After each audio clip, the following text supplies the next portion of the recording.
The chair recognizes the presence of the distinguished gentleman from Virginia, Mr. Scott Rigell. And Congressman Rigell, welcome. And you are recognized now for 5 minutes. Thank you so much. It's just a privilege to be here. I have made a decision to not seek re-election, and when I first came up here, I shared with my staff that I wanted, in the time that I'd serve here, to serve without fear and leave without regret. And I knew if I didn't take this opportunity to speak before this important committee that I would regret it. So I'm here, and I appreciate the opportunity from my Republican and Democratic colleagues and friends. We, as a nation, just hit another troubling marker of $19 trillion in debt. It represents 104% of our economy, and I know members on this committee are well-versed in these matters. As a business person, just looking at our fiscal situation, I know that interest rates can only go one way, up, and a 200 basis point increase, 2 full percentage points is possible, even likely over the next several years and perhaps sooner. And I know I'm on solid ground in saying that that would result, at least for each full percentage point, $100 billion of really vapor, just interest going out, not going toward Alzheimer's research or something else that we all value and want to advance, but just an interest. This troubles me greatly. And as I look at the demographic situation, underlying all of it is a 1/3 increase in seniors, where our parents and grandparents are living longer. Indeed, my own parents are still doing well at 93 and 86. This is a good thing, but the fiscal aspect of it needs to be considered. And so it's no surprise then, is it, that the CBO is projecting higher deficits. And if we were in a good situation, headed in a good direction, then I'd say that we could saddle up with our situation and gridlock would be all right. But we're not in a good situation. We are not headed in a good direction. So it leads me to just a real fundamental truth that I think has to be articulated. First is that we are truly all in this together as fellow Americans. All of us, coast to coast, regardless of party, background, doesn't matter. We're all in this together. The second is, for any solutions to be advanced here, they must be bipartisan, bicameral. I know that's stating the obvious, but I'm not sure that reality really sinks into us at times. More than 200 of my Republican colleagues are signed on to the Americans for Tax Reform pledge. You've got more than 40 of my Democratic colleagues are on the No Cuts pledge, which, as I understand it, would essentially do the same thing on Medicare and Social Security.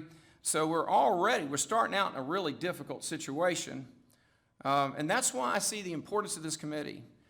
First, in just educating our fellow members about the importance of the need to advance a bipartisan, bicameral fiscal solution. This is a national imperative as I see it. I'm going to continue to fight for that whether in office or not. And I think growing the number of members on both sides of the aisle that recognize that we have got to advance a sound fiscal solution. Now, I've said before, I don't want to be part of the "we ought to be" caucus. What I mean by that is where you walk off the House floor, and I've done this myself, where you say, we ought to be. I think this committee, it's so important that this committee advance individually and collectively sound fiscal solutions. And in these areas that I think, in the short remaining time that I have, these are some things that I think this committee can do. I would encourage the committee to pivot. I wish I had thought about this earlier. I think we ought to pivot off a fixed amount of our debt limit and pivot over to something like what Congressman Scott Peters from California has advanced, which is basing how we handle that as a percent of our economy rather than as a fixed amount. It's not the amount we owe, it is our ability to pay back what we owe or to at least sustain the liquidity to fund the interest payments. So shifting over to debt limit as a percent of GDP, I'd encourage the committee to advance. Biennial budgeting. My good friend Reed Ribble, he's worked so hard on this. He's got strong bipartisan support, 237 co-sponsors. I think that ought to become law. And then finally, a comprehensive solution. Now, I've advanced something called America First. This isn't a commercial for America First, but it is a hold-in-your-hand document. It can be evaluated, it can be critiqued, criticized, but we need this kind of leadership, I believe, not only in this committee, but in the House of Representatives and from Congress and indeed from the White House as well. The time for being part of the We Ought to Be caucus is over. We see this in the eyes of the young people that are here today and in the eyes of our grandchildren and children. We can do this, but we have to find both the wisdom and the courage to advance the right solutions. And I thank my colleagues on both sides of the aisle for the opportunity to testify before this committee, or not testify, but just share my thoughts on such an important matter. I thank you. I thank Yield the back. gentleman.